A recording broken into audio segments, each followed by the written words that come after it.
Okay, folks, it's your buddy Mike Messier, Mike's Instant Movie Review. So, not another church movie. It's not a Tyler Perry movie. It's not another church movie. It's a parody, if you would, on Tyler Perry movies. Now, guess what? Should you go see this movie? Should you go not? I think there is an audience for this movie. I don't think I'm it. So I'll get into that in the full review. I think most people probably won't get much out of this movie, but there is an audience for it, and I'm going to discuss that now. So this might be a review that you want to watch before you go see the movie, because I'm going to kind of decode it and tell you, would you find this funny, amusing, entertaining, or whatnot? I kind of did for a while, and then I just kind of lost my interest in it. I was probably with this movie for 30 or 40 minutes. It seemed to be about an hour and 40 minutes, I would say. Some big-time players are in this thing, sort of. Jamie Foxx plays God. Mickey Rourke plays the devil. It was kind of obvious, to me at least, that they probably hired Mickey Rourke for one day of filming. Most of his stuff seemed to be filmed on a soundstage, and then they superimposed him in a couple of scenes with other characters, and then he would appear on a computer screen. Same thing with Jamie Foxx. They kind of had him at a board playing God, at like a heavenly board, like a board of people, like people that were kind of his angels or disciples, and then they would put God, Jamie Foxx's God, on a TV screen, even with like a crappy image, like a covered snowy image. So little tricks and techniques. I mean, those are big time expensive actors, folks, Jamie Foxx and Mickey Rourke. So it looks like maybe they hired Jamie for 2 days and probably Mickey for 1 day, but even just hiring those guys for a couple of days each is very expensive. So I give the filmmaker, I think the gentleman's name was Johnny Mack, credit. This was another one of those films, folks, like going back old school, Coming to America, and things like that, where a couple of key actors play 3 or 4 characters each, including female characters. And this is where I was a bit confused. And here's the thing, folks. When I have the subscriptions to these movie theaters, AMC in particular, and basically with a subscription, you can see a lot of movies pretty cheaply. And I don't put much effort into watching previews or like, I just go see the fucking movie. I don't watch other people's reviews before I go. I might watch a preview, but even if I haven't seen the preview in the actual theater, if I'm watching the preview on my phone, if I get a few seconds into the preview and it looks exciting or it looks like I want to see this movie, I'll just go see it, because I don't want the preview to give away all these key points that a lot of times previews do in their effort to tempt you to go see the movie. A lot of times previews, in my opinion, give away too much as far as storyline and so forth. With this one, I just thought what I saw was good old-fashioned Medea, Tyler Perry's Medea character. I thought I was looking at Medea, so I wasn't. I thought I was going to go see a fucking Tyler Perry movie. I was in this goddamn movie for about 20 minutes before I realized this is not a Tyler Perry movie. That's not Tyler Perry. This is a mockery. And even at that point, I thought, is this like an officially endorsed Tyler Perry movie? Is he mocking himself? Because early on, there's a character named Taylor Ferry. That's how it's pronounced, Pharry. So they're obviously, as it turns out, they're mocking, I believe Tyler Perry is bisexual, or he's talked openly about being molested as a child, so or both. And so it seemed like this movie was kind of, in my opinion, going a little bit out of bounds. If the guy was the victim of sexual abuse as a kid, and now you're calling him Tyler Ferry or Taylor Ferry, I thought that's a little, I don't know if that's in good taste for comedy. I mean, not to be the fucking comedy police or whatever the fuck, but still, I don't know. I mean, it really felt like whoever made this movie, whether it's Johnny Mack or whoever the fuck made this thing, they have a real hard-on in a negative way for Tyler Perry. They really don't like the guy. It didn't seem like a good-natured rib, like a good-natured joke amongst friends. It seems like there was some type of business background, some type of deal went wrong between these folks who made this movie against Tyler Perry, because it seemed very mean-spirited for the most part, at least to my eyes, okay? And I'm not in the inner circles of these folks.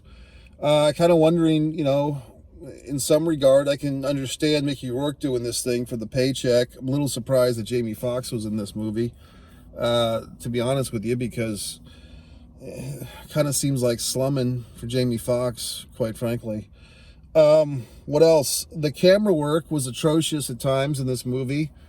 I don't. Was the camera work supposed to be a parody of Tyler Perry's movies? And here's the other thing, in full disclosure, I haven't seen enough Tyler Perry movies in my day to really appreciate all the inside riffs and jokes and stuff. I think the last Tyler Perry movie I saw, I know I saw him in some of his action stuff or whatever that fuck that was, but I've seen some other things. I'm trying to remember what the fuck I saw.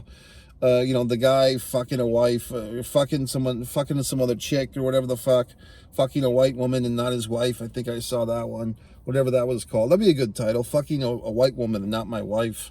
But basically,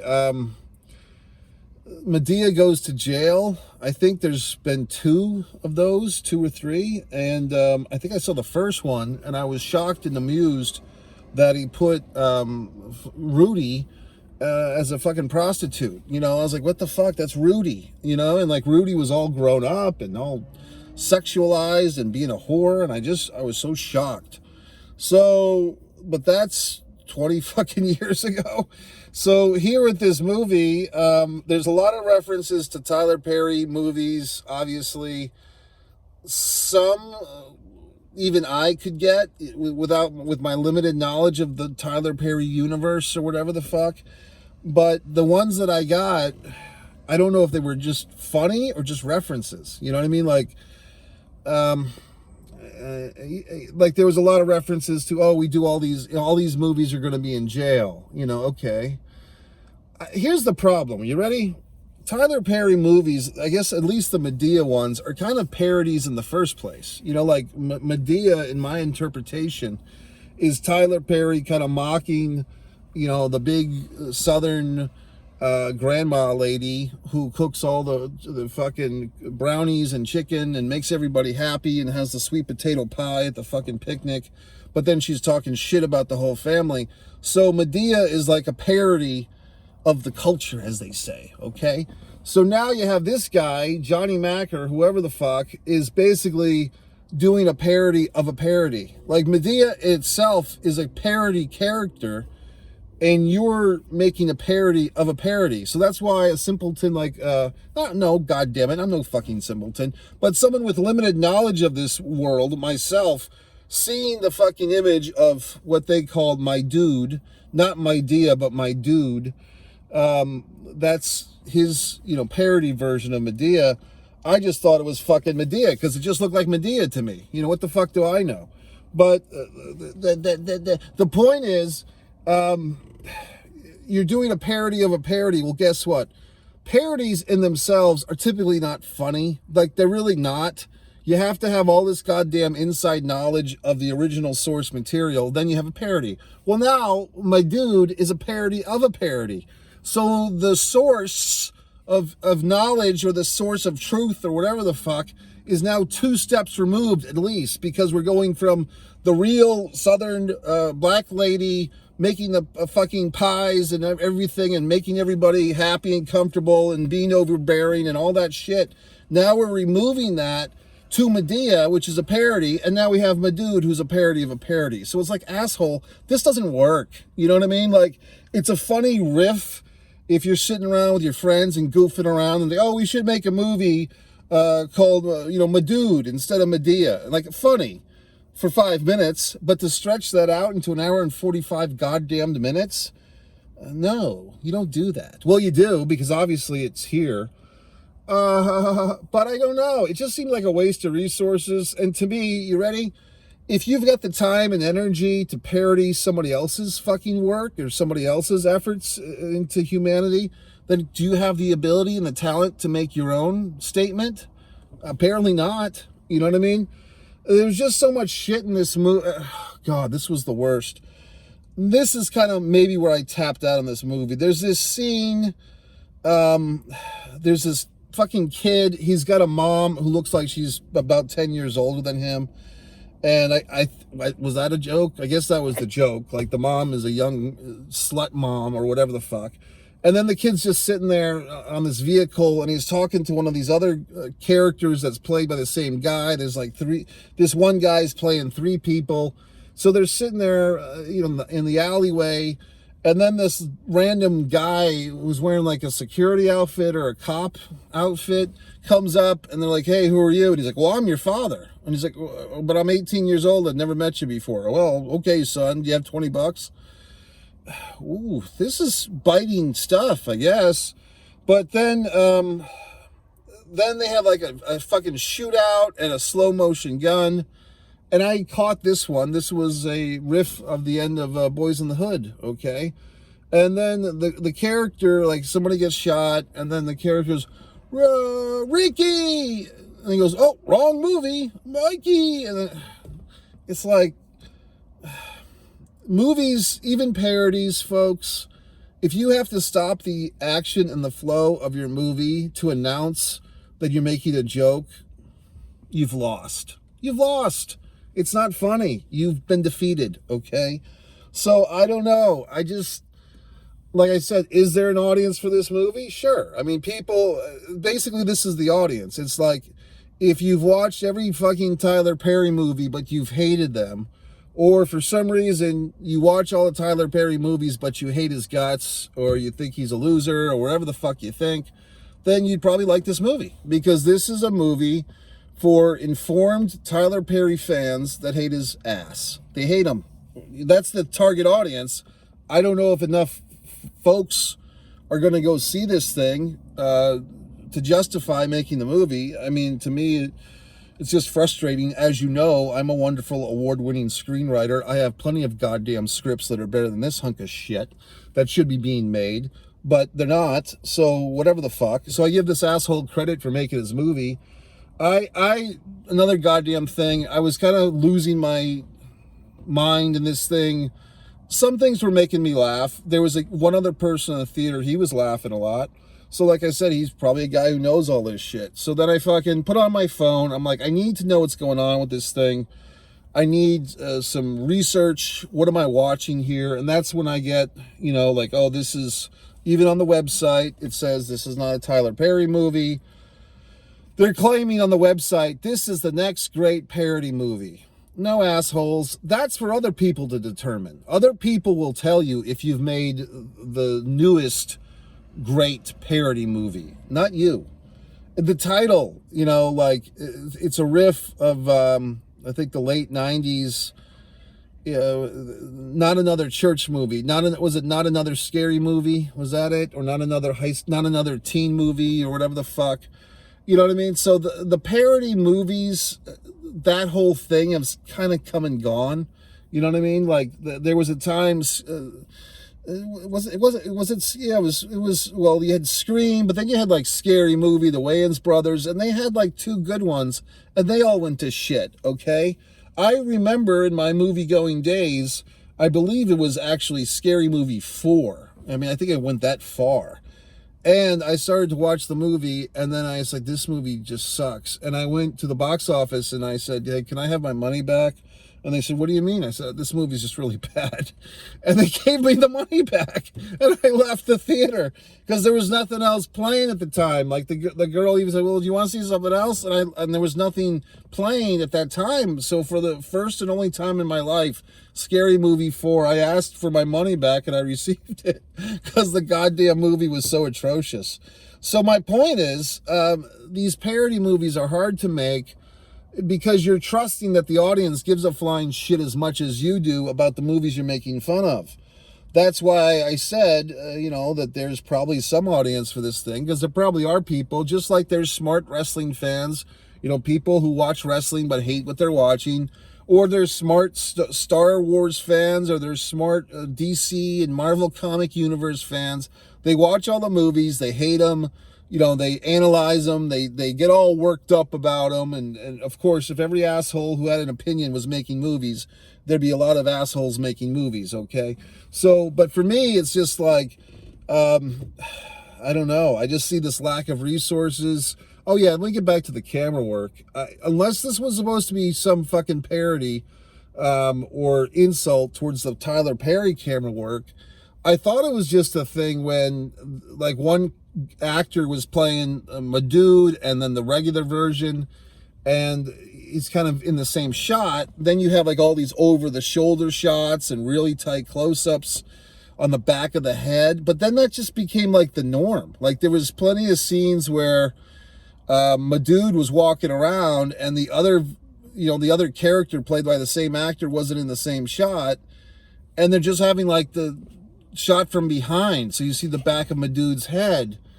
And I'm like, okay, what's going on here? Like this was not good cinematography at all. So I mean, unless, like I said, if that was like some deep dive parody of Tyler Perry, then God bless you. But for me, it just looked like shit. It just looked like whoever the cinematographer was just half-assed, just not, I mean, not even adequate. I mean, there's some movies you go see and you don't think about the cinematography, and that's probably the best thing, because that means that the cinematography is servicing the story, not the story servicing the cinematography. Then there's other movies that people, you know, make a milkshake about because they're so wonderful cinematography, you know what I mean? And sometimes those movies are just relying on the good cinematography to coast through an otherwise not so great movie. This one, it's like the cinematography is not servicing the story. It's just jumping out as being bad, like not professional, not even average, but just like bad, okay? And like I said, the whole thing with like, oh, we've got Mickey Rourke, oh, we've got Jamie Foxx, okay. You paid both of these, you probably paid Jamie Foxx for 2 days, which is a hell of a lot of money, even for 2 days.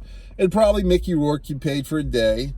And, you know, a decent chunk of change going to those guys, but you're not paying them like a fucking DC Universe salary or whatever the fuck. You're not paying like the Iron Man 2 Mickey Rourke bill by any means. Anyway, so that's it, folks. Those are my thoughts. A good, I don't know, I was going to say a good try, but I mean, I just feel like something like this, the stuff that I understood was so mean-spirited, you know, making fun of this Tyler Perry guy, whatever his deal is, if he's gay or bisexual, or he was molested as a child, or whatever the fuck. His relationship with Oprah Winfrey, I mean, this character was kind of funny. Oprah Windfall was a direct insult, parody, as they say, to Oprah Winfrey. And like having God's cell phone number and stuff. I thought that stuff, I mean, it had potential and it was kind of funny in some regard. But like I said, you have to be deep into this shit to really get any of these jokes. And I guess I have one toe in the ocean of information about this stuff. But I just really felt like, okay, this gentleman, Johnny Mac, really fucking hates Tyler Perry's guts. He can say that it's a parody and it's a good-natured romp, but not really. I mean, it's a hit piece. It's basically what it is. It's a self-destruction of Tyler Perry movie. It's, let me shit all over this guy, his sexuality, his career, his livelihood, whatever he's accomplished. Let me just take an hour and 45 minutes drizzling shit on this guy's life and career and call it my movie. Okay, good for you. One thing that was interesting was towards the end of this thing, he's like, the Taylor Perry character is showing how he's like squeezing an intern for the screenwriting, and I thought that was kind of funny. Like, that was funny. Oh, you ready? The courtroom scenes, I believe it was Vivica A. Fox, was that her as the fucking judge? Not Gabrielle Union, Vivica A. Fox, who I've always enjoyed her.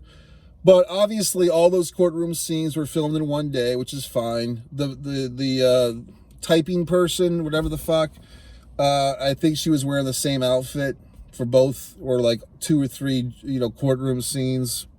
It takes, you know, 10 minutes to change her out into a different outfit. They couldn't be bothered to do that. Also, there was this giant HD TV in the courtroom. And you're saying, well, so what? Here's a little new fucking pet peeve of mine with these movies, folks. If you go to a movie, you see a movie or a TV show, and there's like a scene where there's a giant HD TV in the picture. Like you're watching the movie, but in the background, there's this giant HD TV that's not plugged in. There's nothing on the screen. It's just there. It's entirely distracting. It's hack. So for whatever the fuck reason, there's this giant like 96-inch HD TV in the courtroom, and maybe there's a reason for that in real courtrooms. I don't know. I don't get arrested all the time, okay? But for me, it's just an eyesore. It's like you're taking up in the film that I'm watching. There's another screen, a screen within a screen that has nothing on it. It's serving no purpose. And it's not cinematic. It's not cinematic to have a giant fucking turned off, powered off HD TV in the middle of your shot. It doesn't look good. So, I mean, I always have to, it's like I have to reach my giant mind out and help everyone make their fucking movies because they don't realize what the hell they're doing. Same thing with this horse shit, folks. When you fucking make a movie and you have text bubbles on screen, so goddamn lazy, okay? Oh, the characters are texting, so here's the text bubbles on the fucking screen so you can read along. Well, Jiminy horse shit on a stick. I could have stayed home. Who gives a fuck? I mean, the texting on screen is atrocious. It's god fucking awful.